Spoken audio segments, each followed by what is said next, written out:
오늘의 주요 뉴스입니다. 질병관리청은 코로나19에 감염됐던 60세 이상 고령층의 경우 확진 3개월 뒤에 4차 접종을 받을 것을 당부했습니다.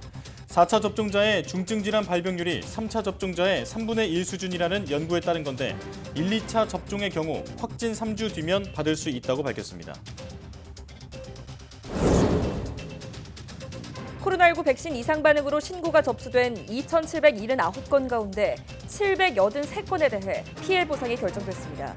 예방접종 피해보상 전문위원회는 제9차 보상위원회를 통해 이같이 결정했는데 이상 반응이 접종 후 3일 이후에 나타났거나 기저질환 악화 등의 경우는 대상에서 제외됐습니다. 코로나19 팬데믹 이후 북한에서 처음으로 오미크론 감염자가 확인됐습니다. 북한은 지난 2년 3개월 동안 지켜온 비상방역 전선이 무너졌다며 국가 최중대 비상사건이 발생했다고 밝혔습니다. 제주에서 60대 2명이 중증 열성 혈소판 감소 증후군 SFTS에 감염됐습니다. SFTS는 참진드기에 물려 발생하는 감염병으로 고열과 구토, 설사 등의 증상을 보이다 목숨을 잃을 수도 있어서 숲과 초원 등 야외 활동에 각별한 주의가 요구되고 있습니다. 국내 경유 가격이 휘발유 가격을 앞지른 데 이어 역대 최고가 기록도 경신했습니다. 12일 전국 주유소의 경유 판매 가격은 전날보다 리터당 1,950.8원으로 지난 2008년 7월의 종전 기록 1,947.75원을 넘어섰습니다.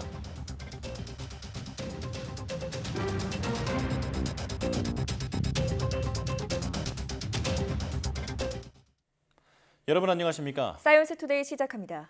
방역당국은 코로나19 유행 감소세가 7주째 이어지고 있지만 감소폭은 둔화했다고 평가했습니다.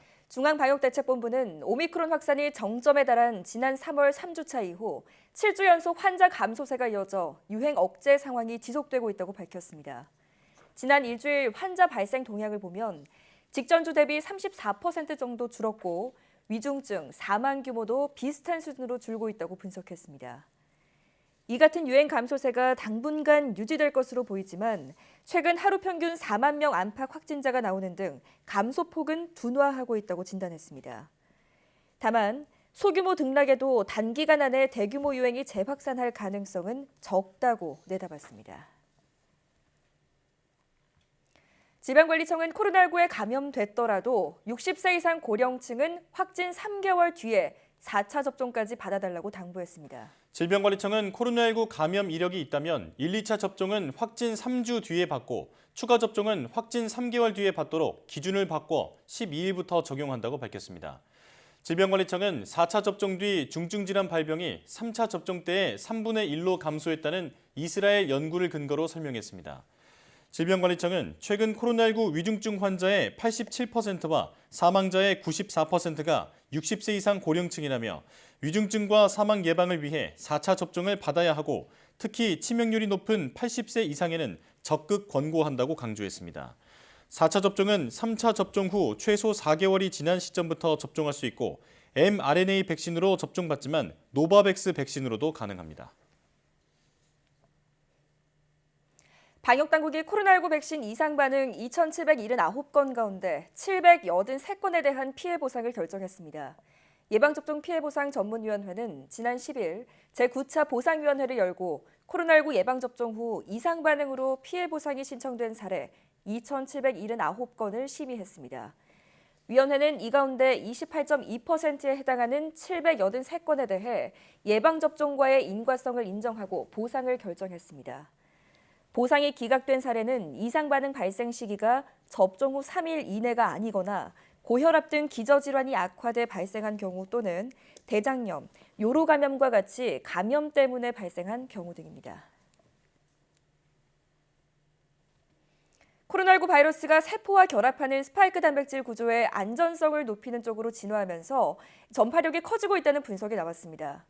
중앙방역대책본부는 충남대 강남숙 교수 연구팀과 공동으로 국내에서 발생한 코로나19 변이 바이러스인 오미크론, 알파, 델타, 뮤, D614G의 스파이크 단백질 구조를 분석했더니 변이 바이러스 가운데 오미크론 변이의 스파이크 단백질 3개 단위체 간 거리 편차가 가장 낮아 가장 안정적인 구조를 가진 것으로 나타났다고 밝혔습니다. 스파이크 단백질에 있는 세 개의 단위 체간 거리가 일정하게 돼 구조가 안정화되면 세포와의 결합이 더욱 쉬워져 전파력이 높아지게 됩니다. 사회적 거리두기가 해제되면서 대학가 곳곳에서 대면 축제가 다시 열리고 있습니다. 네, 코로나19 확산 이후 무려 3년 만인데요. 학생들은 마스크를 벗고 축제를 즐기며 일상의 기환을 만끽했습니다. 윤성훈 기자의 보도입니다.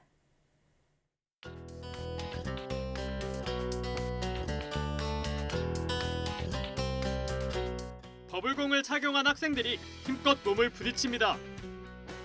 튕겨나가고 바닥에 굴러도 웃음이 터집니다. 친구 몸에 더 많이 붙이려고 쉴 새 없이 공을 던지고 고깔 모자를 푹 눌러쓰고 엉거주춤 나아갑니다.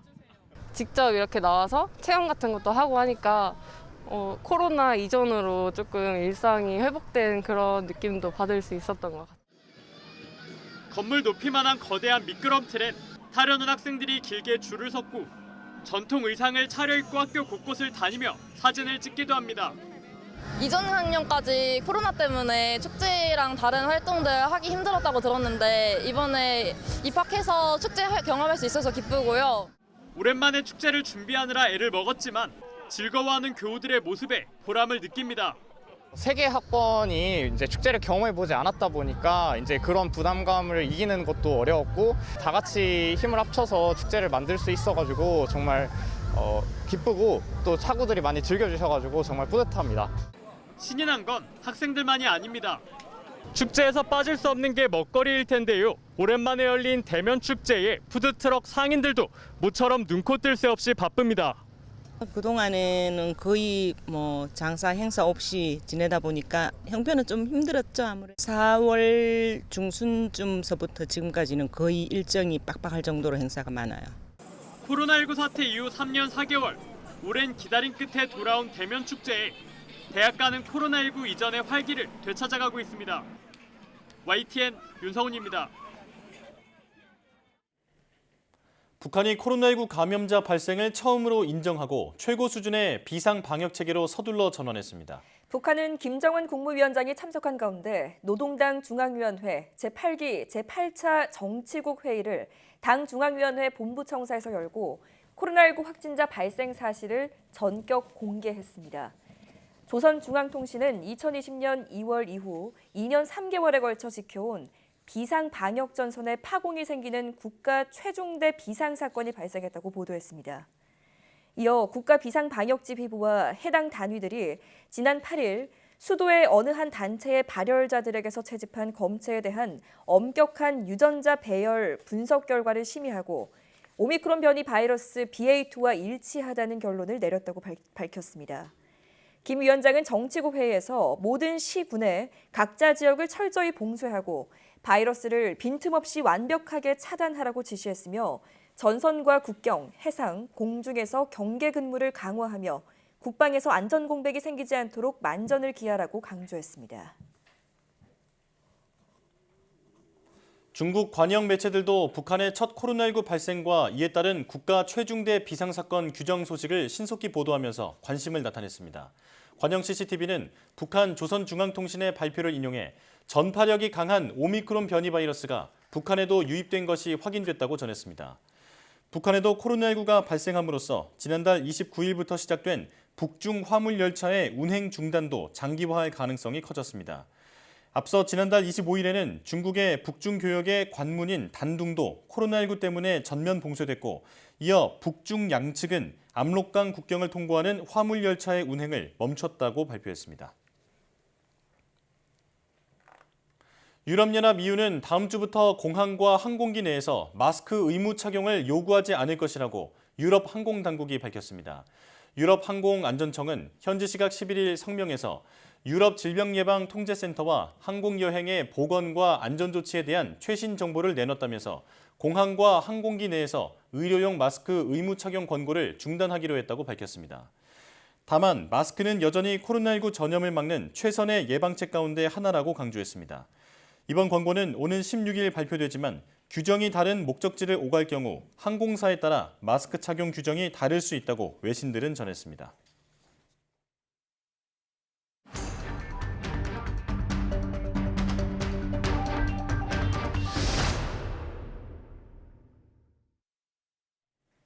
코로나19 신규 환자 규모가 7주 연속 감소세를 유지하고 있지만 감소폭은 둔화하고 있습니다. 이런 가운데 방역당국은 확진자 격리 의무를 권고로 바꾸는 시점을 다음 주부터 본격적으로 논의하기로 했는데요. 네, 자세한 코로나19 상황 전문가와 함께 알아보겠습니다. 백순영 가톨릭대 의대 명예교수 스튜디오에 나오셨습니다. 어서 오세요. 예, 안녕하세요. 네, 안녕하십니까. 자, 코로나19 신규 확진자가 7주 연속 감소세를 이어가고 있는데요. 하지만 감소폭 자체는 점차 둔화하고 있습니다.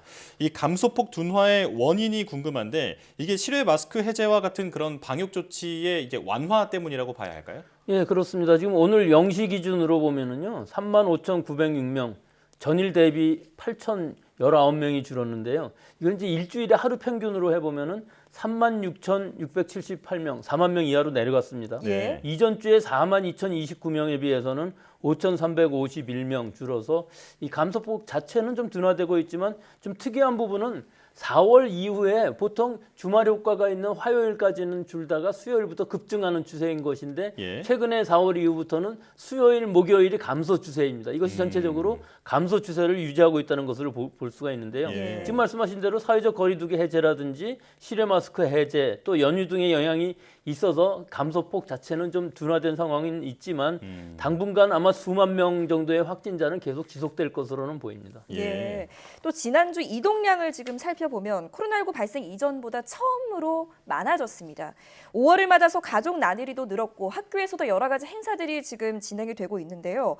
그런데 문제는 지금 실외 마스크 의무가 해제된 상황인데 이렇게 되면 지금 이동량이 많아지게 되면 재유행 가능성 없을까요? 예, 우리가 전에 그 오미크론이 유행하기 이전하고 많이 달라진 점은요. 네. 지금 우리나라의 2차 접종 완료율이 86.8%인데다가 누적 감염자 수가 1,769만 명으로 3명당 1명이 넘습니다. 예. 전체적으로 봤을 때 이동량이 증가하여도 아마 대규모 재확산은 없을 것으로 보이는 것이 우리 국민의 면역도가 지금 최고조에 달한 상황이기 때문에 사실 이런 소규모 유행이 반복된다고 하더라도 우리 의료 체제에 큰 영향을 줄 정도의 유행은 아마 제한적일 것이라고 보입니다. 예, 지금으로서는 예전과 같은 유행이 다시 일어날 가능성은 크지 않다라고 보고 있다. 이런 말씀이신데요.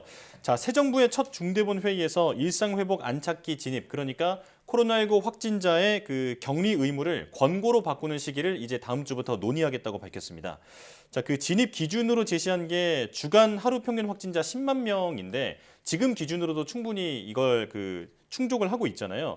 자, 그렇다면 예정대로 오는 23일에 안착기에 들어가게 될까요? 이거 10만 명 기준으로 본다면 뭐 지금은 4만 명 이하로 떨어졌고 아마 다음 주가 지나면 그보다 더 떨어질 것으로 보이는데 네. 인수위의 기본적인 방침은 좀 부정적으로 봤었거든요. 근데 지금 4월 25일부터 4주간의 이행기를 거쳐서 이번 달 23일부터 아마 안착기로 하는 것을 예정해 갖고 있었는데 네. 이번 주 지나서 다음 주의 유행 상황을 좀 검토해 보면은 아마 답이 확실하게 나올 것으로 보입니다. 네. 지금과 같은 상황이 유지되거나 아니면 좀 더 감소된다 그러면은 다음 주 유행 상황을 보고서 아마 23일부터는 7일간의 자가격리를 해제하여도 큰 유행의 감소 추세는 큰 변화가 없을 것으로 보입니다. 네. 네. 자, 새 정부의 방역 대책에 대해서 한 가지 더 짚어보겠습니다. 새 정부가 지금 인수위 시절에 7일 격리 의무에 대해서 좀 부정적인 입장을 드러냈었거든요. 감소세가 지금은 유지가 되고 있고 또 대부분의 방역 조치가 해제된 상황에서 교수님께서는 이 7일 격리 의무 해제에 대해서 어떻게 생각하십니까? 뭐 적극적으로 검토해봐야 된다고 생각합니다. 네. 지금 우리가 수만 명이라고 얘기를 하지만 사실은 델타의 마지막 또 오미크론의 전에는 수천 명에 불과했었거든요. 네. 그런데 지금 수만 명이라고 그러면 뭐 10배 이상 되는 것처럼 보이기는 하지만 아까 말씀드린 것처럼 상황이 많이 바뀌어서 우리 국민들의 면역도가 지금은 최고조이기 때문에 당분간은 재확산의 우려는 그다지 없고 또 7일간의 격리 의무를 권고로 바꾼다 하더라도 우리 국민들은 아마 접촉을 자제하면서 좀 집안에 머무르실 것으로 보이고 그래서 네. 제일 중요한 것은 증상이 있을 때 쉬고서 진단검사를 받는다는 것이죠. 예. 즉 자발적인 방역, 생활 방역이 훨씬 더 중요한 시기라고 볼 수가 있기 때문에 우리 국민들의 그 방역 지침을 지키는 것을 고려를 한다면은 7일간의 격리 의무를 권고로 바꾼다고 하더라도 유행에 큰 변화는 없을 것으로 보이고 뭐 약간 재유행의 기미가 보인다고 할지라도 그것이 뭐 이렇게 결정적으로 의료 체제를 부담을 준다든가 하는 상황까지는 가지 않을 것으로 보이기 때문에 예. 저는 뭐 격리 해제해도 좀 될 만한 상황이라고 봅니다. 예. 네. 자, 그런가 하면 지난 2년 넘게 그 전 세계 사람들이 코로나19에 감염되는 동안 그동안 공식적으로는 단 한 명도 감염자가 없다고 밝혔던 북한에서 처음으로 오미크론 감염자가 나온 것을 인정을 했습니다. 이제 확진자 규모는 밝히지 않았는데 이게 사실은 지금 한 명이라고 했지만 훨씬 더 많은 숫자가 감염돼 있을 가능성도 있겠죠. 당연하죠. 한 명일 수는 없겠죠. 예. 단 한 명도 없다는 얘기는 감염된 사람이 없다는 얘기가 아니라 발견된 적이 없다, 진단된 적이 없다고 볼 수가 있죠. 예. 더구나 델타까지와 다르게 오미크론의 경우는 무증상 감염, 뭐 PCR 진단이 안 나올 경우에 있어서도 감염이 가능한 상황이기 때문에 예. 한 명의 감염자라는 것은 있을 수가 없는 일이겠죠. 또 역학조사를 해보면은 이미 감염된 사람들이 주변에 많이 있을 겁니다. 그냥 네. 넘어간 사람들이 있을 수밖에 없는 것이고요. 또 이 여러 가지 상황들을 보면은 수많은 확진자들, 즉 감염자들이 확진되지 않았을 뿐이지 지역사회에 존재했을 것으로 보이고 이들의 아마 유입이 해외에서부터 나왔을 것으로 보이는데 결국은 결정적으로 이 바이러스는 BA2라고 발표를 했거든요. 네. 그 오미크론 중에서도 지금 감염력이 강하다는 BA2인데 지금 북한의 그 조치를 보면은 모든 시군을 봉쇄할 정도, 즉 중국과 마찬가지로 제로 코로나를 앞으로도 계속 하겠다는 것이거든요. 예. 이런 상황을 보면 이것이 한 명이 아니고 산발적으로 여러 군데에서 나왔기 때문에 전 시군을 아마 봉쇄를 한 것으로 보입니다. 예. 네. 자, 또 한 가지 궁금한 게 지금 북한은 그동안 아주 강력한 봉쇄 정책을 고집해 왔지 않습니까? 그런데 이 오미크론 바이러스가 북한으로 전파된 경로 어떤 가능성을 좀 생각해 볼 수 있을까요? 예, 그거는 아무도 모르죠.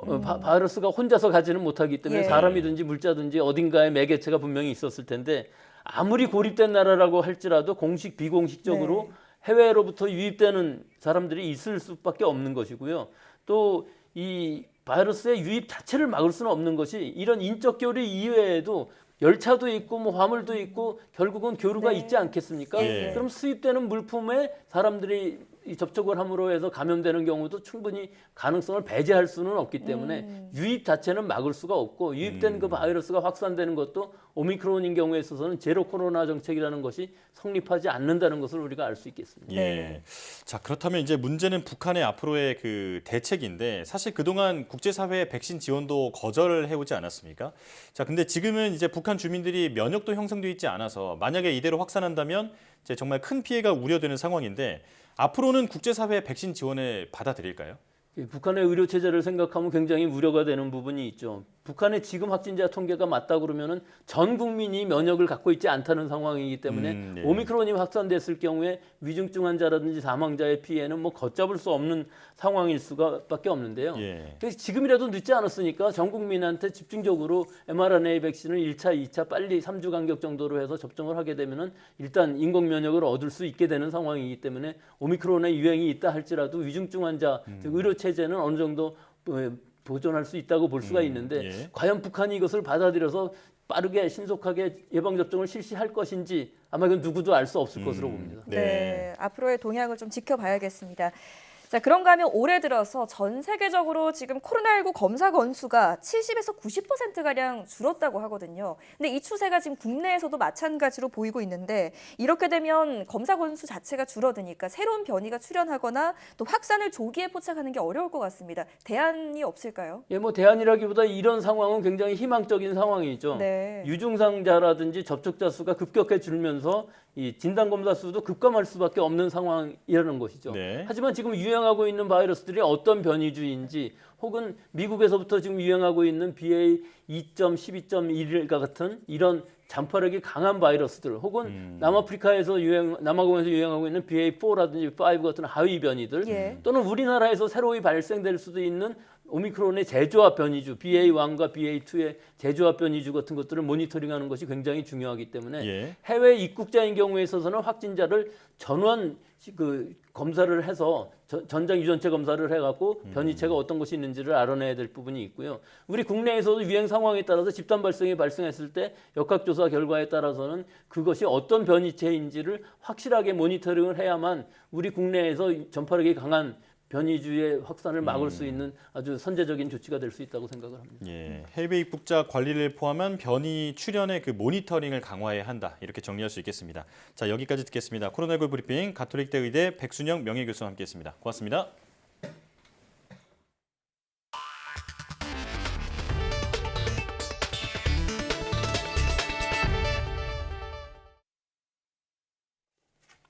면역 항암제는 우리 몸의 면역 세포를 이용하는 치료법으로 기존 항암제보다 부작용은 적지만 그 대상자를 찾아내기가 쉽지 않아 치료 혜택을 받는 환자가 제한되어 왔습니다. 네, 그런데 국내 바이오 기업이 면역 항암제 처방 대상 환자를 더 많이 찾아낼 수 있는 인공지능 분석 기술을 개발했습니다. 이성규 기자가 취재했습니다. 지난 2015년 피부암의 일종인 흑색종이 뇌까지 전이돼 죽음의 문턱까지 갔던 지미 카터 전 미국 대통령. 하지만 카터 전 대통령은 최신 항암 치료를 받고 암 완치를 선언합니다. 우리 몸의 면역세포를 이용해 암세포를 죽이는 이른바 면역항암제 덕분입니다. 면역세포가 암세포를 공격하게 돼서 암을 치료하게 되는데요. 암세포에서 면역세포가 항진하지 못하도록 신호를 보냅니다. 그게 PD-L1이고요. 그 억제하는 신호를 억제하게 해서 면역세포가 암세포를 공격하게 하는 약이 현재 면역항암제는 두경부암, 폐암, 흑색종, 위암, 심장암 등 다양한 암종에 사용되며 차세대 항암제로 자리매김하고 있습니다. 국내 바이오 기업이 면역항암제를 처방받을 수 있는 환자를 좀 더 정밀하게 찾아낼 수 있는 인공지능 기술을 개발했습니다. 지금까지는 면역항암제 투여 대상을 가리는 기준인 생체 지표가 낮게 나오는 환자들은 투여 대상에서 제외될 위험이 있었습니다. 회사는 100만 개 이상의 암세포 이미지를 인공지능에 학습시켜 이 환자군을 대상으로 면역 활성도를 면역 활성, 면역 결핍 등으로 세밀하게 분석해 대상 환자군의 폭을 대폭 늘렸습니다. 폐암의 예로 이제 수치를 좀 말씀드리면 대략적으로 한 40% 정도가 이제 면역항암제를 받게 되고 60% 정도가 면역항암제를 안 받게 되는데 네, 그 60% 중에 사실 면역항암제에 반응하는 환자들이 되게 많거든요. 저희가 인공지능으로 이제 그런 정확도를 높이게 되면 그 60명 중에 이제 20명을 더 추가적으로 찾아내거든요. 연구진은 올해 3월 이 같은 내용의 연구 결과를 종양학 분야 국제학술지인 저널 오브 클리니컬 온콜로지에 발표한 데 이어 최근 유럽 의료기기 인증을 획득했습니다. 회사는 빠르면 3년 이내 미국 FDA 허가를 목표로 하고 있습니다. 상용화할 경우 면역항암제 대상 환자군을 늘려 더 많은 환자가 최신 항암 치료에 혜택을 받을 것으로 기대됩니다. YTN 사이언스 이성규입니다. 심혈관 질환이 없더라도 위험 인자가 있거나 당뇨병 등을 동반한 고혈압 환자는 혈압을 130에 80mm Hg까지 낮춰야 한다는 진료 지침이 제시됐습니다.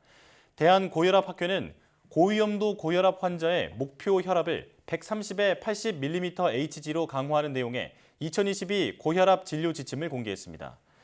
그동안 학회는 고혈압 환자 가운데 당뇨병과 심뇌혈관 질환을 모두 동반하는 경우에만 혈압을 130에 80mm Hg 미만으로 관리하도록 해왔지만 기준을 강화해 적용 대상을 더 확대한 겁니다. 즉 임상적으로 심혈관 질환을 앓지 않더라도 위험 인자가 있다면 고위험군 고혈압으로 보고 국내 고혈압 기준보다 더 적극적으로 혈압을 떨어뜨리는 치료를 시행해야 한다는 의미입니다. 제주에서 중증 열성 혈소판 감소 증후군 SFTS 환자 2명이 발생했습니다. 제주도는 69살 A씨와 62살 B씨가 발열과 몸살 등 증상이 나타나 검사 결과 11일 SFTS에 걸린 것으로 확인됐다고 밝혔습니다. A씨는 풀베기 작업 이후 증상이 나타났고 B씨는 야외 활동은 안 했지만 집에 잔디밭이 있는 것으로 알려졌습니다. SFTS는 참진드기에 물려 발생하는 감염병으로 고열과 구토, 설사 등의 증상이 나타납니다.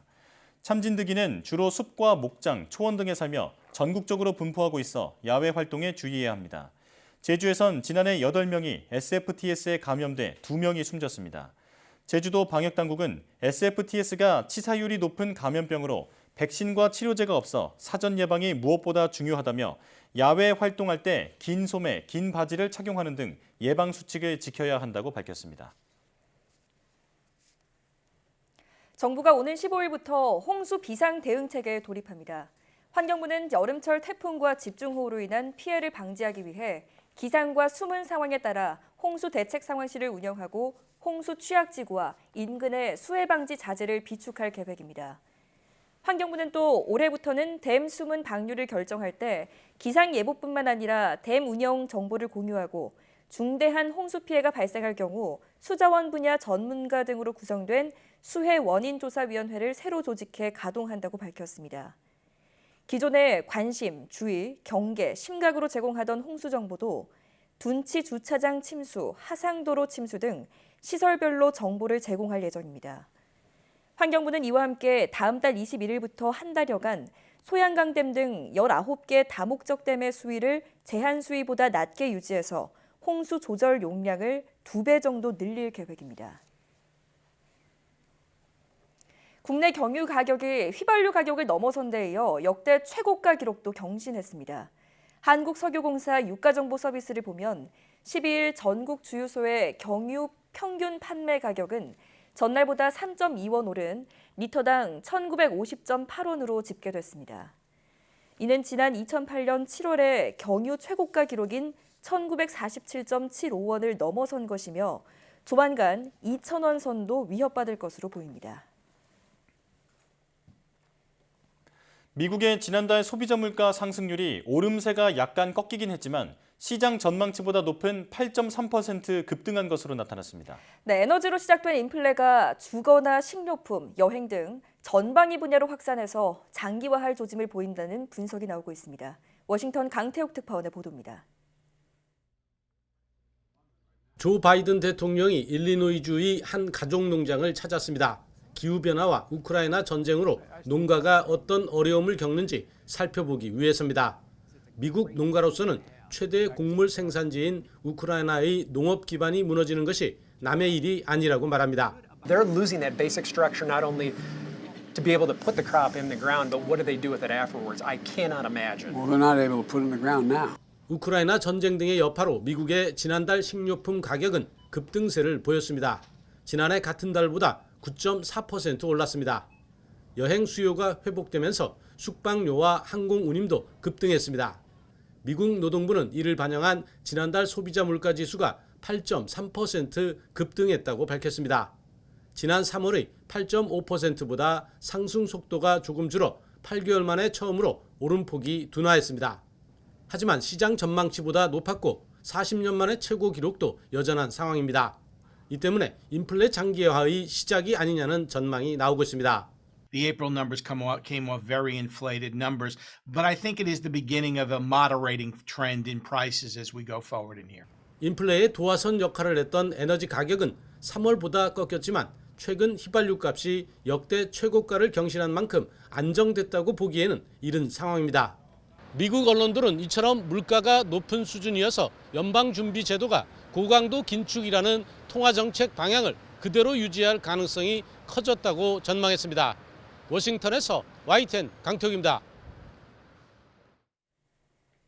우크라이나를 침공한 러시아군이 점령 지역에서 곡식과 채소 등 식량을 대량으로 탈취하고 있는 것으로 나타났습니다. 네, 우크라이나를 통해 유럽으로 공급되는 러시아산 천연가스 3분의 1 물량이 공급이 중단돼서 유럽에서는 천연가스 가격이 급등했습니다. 이종수 기자입니다.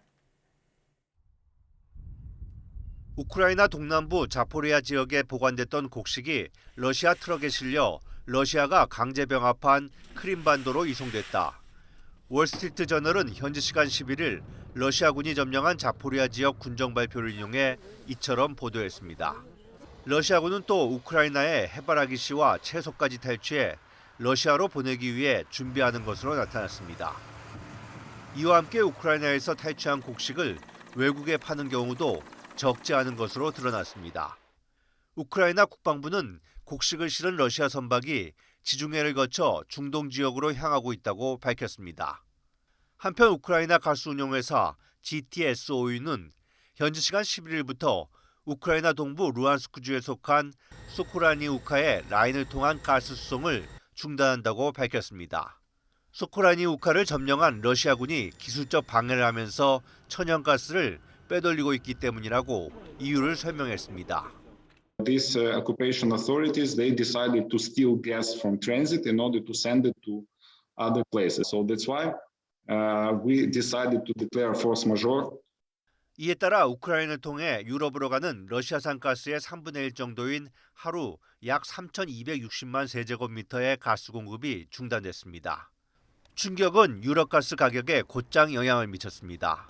이 소식이 전해지면서 유럽 천연가스 가격을 대표하는 네덜란드 TTF 천연가스 선물 가격이 8%가량 급등했습니다.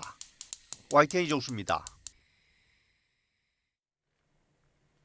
우크라이나 남부 마리우폴에서 최후 항전을 벌이고 있는 우크라이나군 부상자와 민간인들의 구조를 호소하는 목소리가 커지고 있습니다.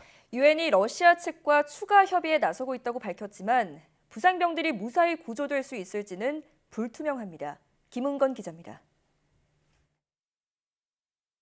얼굴을 심하게 다치거나 팔이나 다리가 잘려나간 병사들. 마리우폴 아조스탈 제철소에서 러시아군과 맞서 싸우다 다친 이들입니다. 아조우연대는 사진을 공개하면서 부상자들이 약과 음식도 부족한 악조건 속에서 버티고 있다며 구조를 호소했습니다. We're taking heavy casualties. We're taking losses. Every day might be our last. 아조우연대 병사 부인들은 프란치스코 교황을 찾아 참상을 전하고 남편들이 무사히 집으로 돌아올 수 있도록 해달라고 촉구했습니다. We ask Pope to help us. We ask Pope to be the third part of this war and to let them go through the green corridor. 교황은 병사들을 위해 기도하고 모든 것을 다하겠다고 다짐했습니다.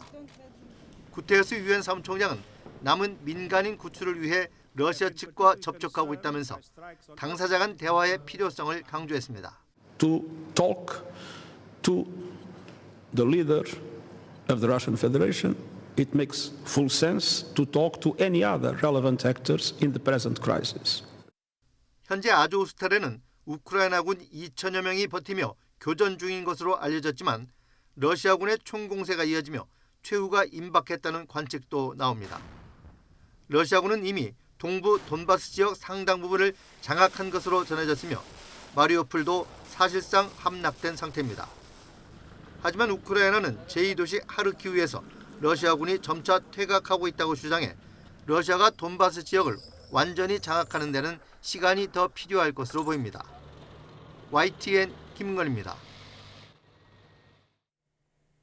로이드 오스틴 미국 국방장관은 우크라이나를 침공 중인 러시아가 혹여나 북대서양 조약기구 나토 회원국을 공격할 경우 나토 차원의 대응이 있을 것이라고 밝혔습니다.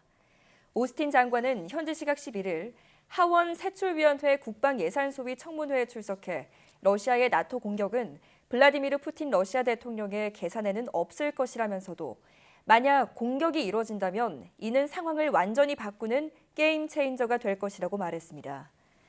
그러면서 그럴 경우 나토 조약 5조에 따라 나토는 어떤 방식으로든 연합으로 확실히 대응할 것이라고 강조했습니다. 나토 조약 5조는 나토의 설립 근거 조항으로 한 회원국이 공격을 받으면 나토 전체에 대한 공격으로 간주해서 다른 회원국이 자동으로 개입해 공동 방어한다는 개념입니다.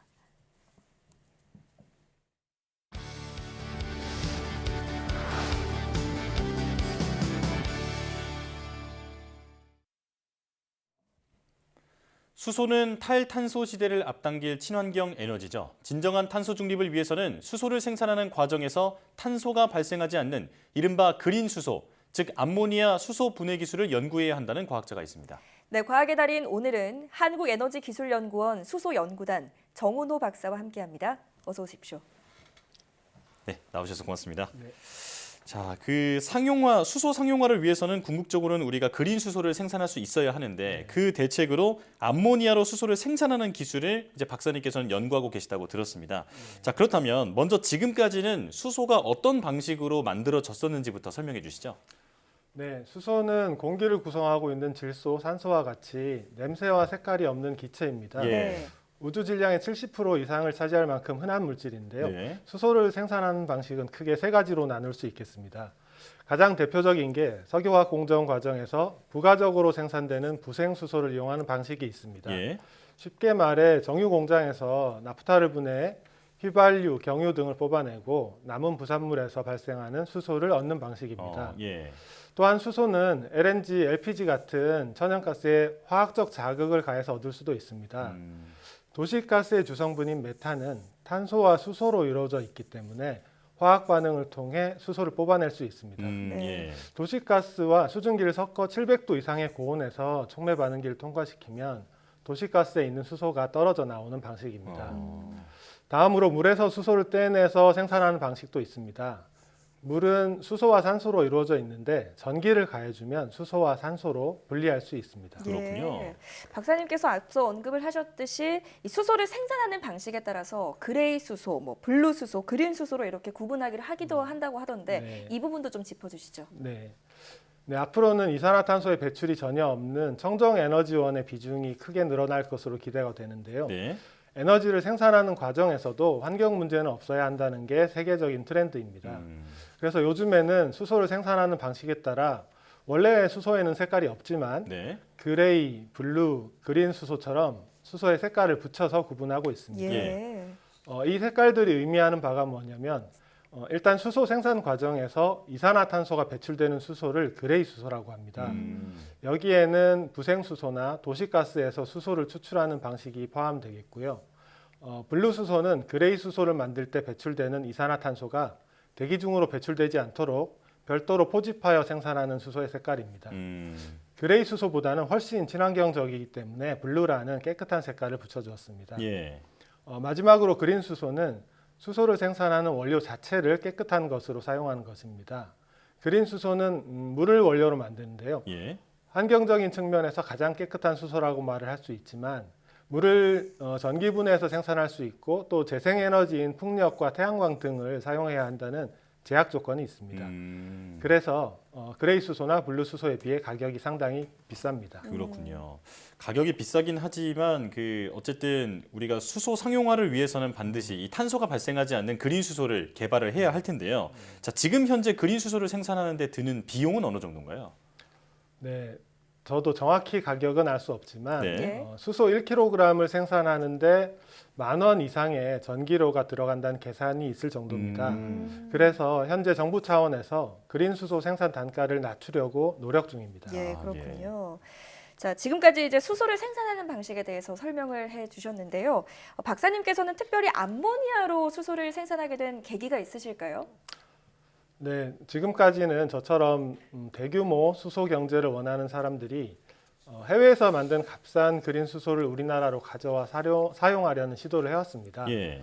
호주나 중동 지역에서는 풍부하고 저렴한 태양광을 이용해 수소를 상대적으로 싸게 만들 수 있는데요. 향후에는 수소 1kg에 1,000원 이하로 만들 수 있다고도 예상하고 있습니다. 예. 문제는 해외에서 수소를 수입하려면 수소를 대량으로 운송할 수 있는 기술이 필요하다는 겁니다. 현재 기체 상태의 수소로는 한 번에 많은 양을 저장하고 운송하는 것이 불가능한데 네. 수소를 액화시키면 부피가 800분의 1로 줄어들기 때문에 기체 상태의 수소를 액체로 바꿔주는 기술이 주목받고 있습니다. 네. 하지만 수소를 액화시키기 위해서는 무려 영하 253도까지 온도를 낮춰야 하는 고난도의 기술이 요구되고 예. 그래서 상용화되기까지는 상당한 시간이 소요될 것으로 예상하고 있습니다. 그래서 많은 연구자들이 액체 수소 이외에 다른 방법을 고민을 했고 암모니아를 해결책으로 제시하였습니다. 수소를 질소와 결합시키면 암모니아를 만들 수 있는데 암모니아를 이용해서 수소를 운송할 수 있기 때문에 암모니아를 수소 캐리어 또는 수소 운반체라고 부르고 있습니다. 그렇군요. 자, 그렇다면 암모니아로 이제 수소를 생산하고 옮기는 것에는 어떤 장점이 있나요? 네, 암모니아는 액체 수소보다는 훨씬 높은 온도, 영하 33도에서 쉽게 액화가 가능한데요. 예. 화학 비료의 원료로 이미 사용되어서 전 세계적으로 대량 운송이 이루어지고 있고 또 한 번에 운송할 수 있는 양도 액체 수소 대비 70% 정도가 더 많은 편입니다. 네. 그리고 물에서 만드는 수소처럼 암모니아 역시 수소를 생산할 때 이산화탄소가 발생하지 않는 이점이 있습니다. 향후에는 해외에서 생산된 값싼 수소가 암모니아 형태로 국내에 많이 도입될 예정입니다. 네. 근데 사실 암모니아 하면 그 코를 찌르는 아주 나쁜 냄새가 나는 연상이 되는 독성 물질이라고 우리가 이렇게 알고 있는데 이걸 사용해도 환경 오염에는 문제가 없는 건가요? 네, 암모니아는 사실 암모니아를 분해하면 질소와 수소로만 분리가 되는데 질소와 수소는 인체에 무해한 가스입니다. 그리고 미처 분해되지 못한 미량의 암모니아는 배출하지 않고 회수하여 연소시키기 때문에 수소를 만드는 과정에서 환경오염 문제는 없다고 볼 수 있습니다. 하지만 원료인 암모니아 자체가 독성 물질이라서 저장하고 운송에 주의를 기울일 필요가 있는데요. 암모니아는 화학 비료의 원료로 많이 사용되고 있어서 취급에 관련된 안전 기준이 이미 잘 마련이 되어 있습니다. 그렇군요. 환경 오염 염려는 하지 않아도 된다. 네. 자, 그 박사님께서는 이제 암모니아에서 수소를 분해하는 소재 기술을 개발하셨다고 또 들었습니다. 이제 촉매 반응기라는 건데 이건 어떤 역할을 하는 건가요? 네, 우선 암모니아가 분해되기 위해서는 600도 이상의 고온을 가해야 하는데 이때 열을 전달하기 위해 사용하는 장치가 바로 촉매 반응기입니다. 촉매는 암모니아가 분해되는 반응 속도를 좀 더 빠르게 해주는 물질이라고 보시면 되는데요. 종류도 많고 모양도 다양하지만 대표적인 촉매의 모양은 사탕과 같은 모양입니다. 사탕을 보면 겉에 설탕 가루들이 묻혀져 있는데 촉매도 비슷하게 동그란 알갱이 모양의 세라믹 지지체와 그 지지체 겉에 금속 입자에 가루들이 달라붙어 있습니다. 여기에서 가루들은 암모니아를 분해시키는 역할을 하는데 루테늄, 니켈과 같은 금속을 아주 작은 입자 형태로 만들어 붙이게 됩니다. 이러한 사탕 같은 알갱이 촉매들은 기다란 원통 모양의 반응기에 가득 채워 넣게 되는데 촉매를 채워 넣은 후 암모니아를 공급하면 암모니아가 촉매 알갱이 표면에 금속에 부딪혀 99% 이상 분해가 일어나게 됩니다. 그렇군요. 자, 그렇다면 박사님께서 개발하신 촉매가 기존에 개발이 되어 있던 촉매와는 어떤 차이점이 있을까요? 네, 앞서 말씀드린 고온에서 사용되는 대부분의 촉매가 알갱이 형태로 되어 있고 촉매를 잡아주는 지지체의 재질은 세라믹이 주로 사용되고 있습니다. 이렇게 세라믹 재질을 사용하는 이유는 고온에서 변형이 없고 다양한 화합물과 반응하지 않는 안정성 때문입니다. 하지만 세라믹 재질은 열 전달 속도가 매우 낮아서 매우 낮은 단점이 있습니다.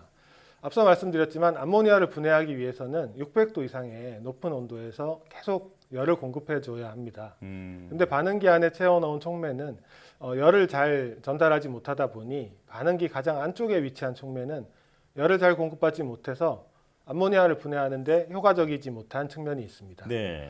그래서 저희 연구팀에서는 세라믹 촉매보다 좀 더 열을 잘 전달하는 촉매를 개발하기 위한 연구를 수행하였고 열 전달 효과가 좋은 금속 재질의 스펀지 형태의 지지체를 적용해 보았습니다.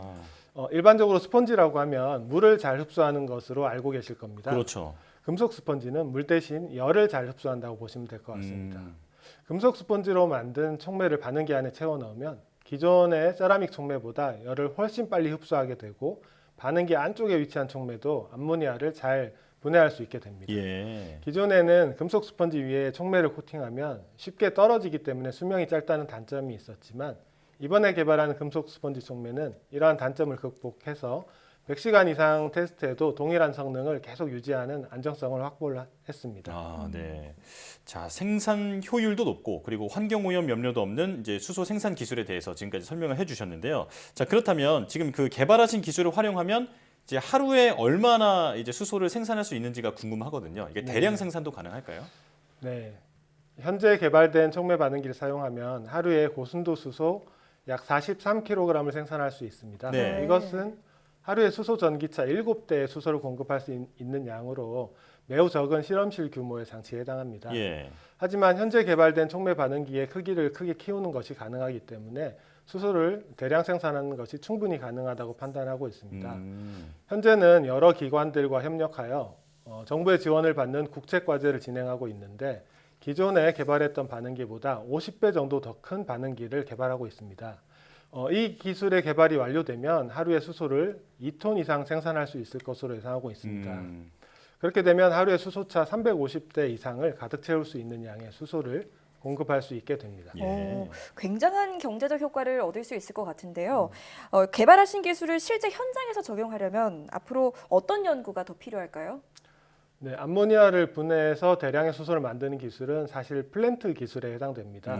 그래서 암모니아를 저장하고 공급하는 기술, 또 암모니아를 분해하는 기술, 암모니아를 연소하는 기술, 그리고 수소의 순도를 높이기 위한 정제 기술 등 이 많은 기술들이 조화롭게 연결되어야 비로소 하나의 플랜트가 완성될 수 있습니다. 현재 암모니아를 분해해서 수소를 생산하는 플랜트에 실증 연구가 진행되고 있고 2000시간 이상의 실증을 마치게 되면 실제 현장에 적용하는 것이 가능할 것으로 생각하고 있습니다. 사실 암모니아를 분해해서 수소를 생산하는 기술은 전 세계적으로 상용화된 적이 없는 기술 개발 초기 단계라고 볼 수 있습니다. 하지만 기술 개발이 성공적으로 이루어지면 수소 충전소, 발전소, 철강 업계를 비롯해서 산업 전반에 그린 수소를 사용하기 위한 기반 기술로 활용될 수 있을 것으로 생각됩니다. 예. 자, 사실 우리나라는 오는 2050년까지 탄소 중립 목표가 있지 않습니까? 네. 그 목표를 달성하기 위해서 지금 전체 에너지 소비의 33%를 수소로 대체한다는 계획을 세웠는데 그 수소 전문가로서 이 계획이 현실적으로 가능하다라고 보십니까?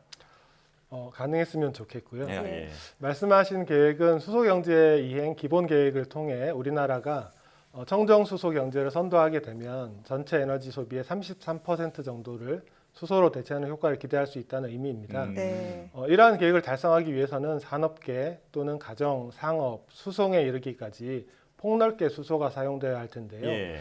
이를 위해서는 해외에서 값싼 수소가 많이 도입돼야 하는데 2050년에는 국내에서 사용하는 수소의 80% 이상을 수입해야 하는 상황임을 고려하면 액체 수소나 암모니아를 대량으로 수입하고 저장할 수 있는 인프라 구축을 위해 추가적인 노력이 조금은 필요한 시기라고 생각은 됩니다. 그렇군요. 네, 알겠습니다.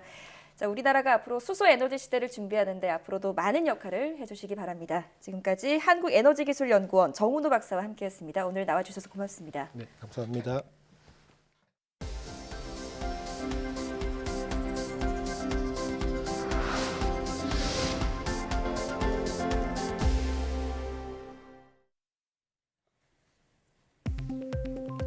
과학기술정보통신부가 올해 상반기 나노 소재 기술 개발 사업 신규 과제를 선정하고 앞으로 5년간 1,334억 원을 지원한다고 밝혔습니다. 이번에 선정된 신규 과제는 극자외선 포토레지스트 소재 연구단 등 국가 핵심 소재 연구단 6개, 단결정 다이아몬드 기판 소재 연구실 등 미래기술 연구실 20개, 스마트 소재 연구실 1개로 모두 27개입니다. 과기정통부는 나노 소재 기술이 반도체와 디스플레이, 우주 항공 등 초격차를 확보해야 하는 기반 기술이라며 새 정부 국정 과제에도 관련 분야의 기술 난제 극복 과제가 반영된 만큼 앞으로 적극 지원할 계획이라고 밝혔습니다. 키스트에서 기술 출자를 통해 창업한 기업에서 개발한 바이러스 제거용 기관형 의료기기가 시판을 앞두고 있습니다. 키스트는 코 점막에 분사하는 스프레이 형식의 리노딜라이트라는 제품이 출시된다면서 코를 통해 침입하는 세균과 바이러스 등을 제거할 수 있어 뿌리는 투명 마스크의 기능을 한다고 설명했습니다.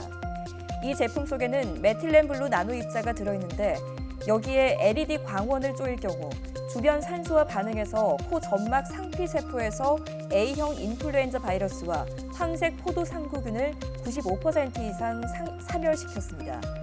또 이 제품을 뿌리면 코로나19 변이 바이러스의 복제를 막아 증식을 억제하는 점도 확인했다고 덧붙였습니다. 바다 거북이 드넓은 바닷속을 수천 킬로미터 헤엄치는 이유는 목적지를 찾아가는 항해 감각이 떨어지기 때문이라는 연구 결과가 나왔습니다. 호주 디킨대 그레임 헤이스 교수팀은 위성을 이용해 바다 거북의 일종인 대모 거북 22마리의 이동을 추적한 결과 대모 거북이 목적지까지 가는데 직선 거리의 2배 이상을 이동했다고 밝혔습니다. 실제로 한 바다 거북은 176km 거리의 섬에 닿기 위해 최단 거리의 7배가 넘는 1,306km를 헤엄치기도 했습니다.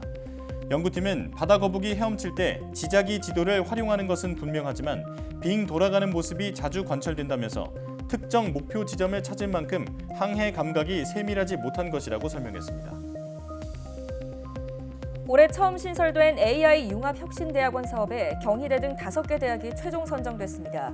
과학기술정보통신부는 AI 융합혁신대학원 사업에 총 18개 대학이 신청했으며 평가 결과 경희대와 이화여대, 인하대, 충남대, 한양대 에리카가 최종 선정됐다고 밝혔습니다. AI 융합혁신대학원은 인공지능 융합을 통해 산업계 현안 해결을 위해 신설된 것으로 기업은 교육과정 설계부터 강의, 공동연구 등에 참여하고 대학은 산학 공동 AI 융합 프로젝트를 추진해 기업의 현안 해결을 지원하게 됩니다. 과기정통부는 선정된 5개 대학이 매년 AI 융합 관련 석박사 40명 이상 정원 확보, AI 융합 관련 특화 연구와 교육과정 개설, AI 융합 프로젝트 발굴 등에 관한 차별화된 운영 계획을 제시했다고 설명했습니다.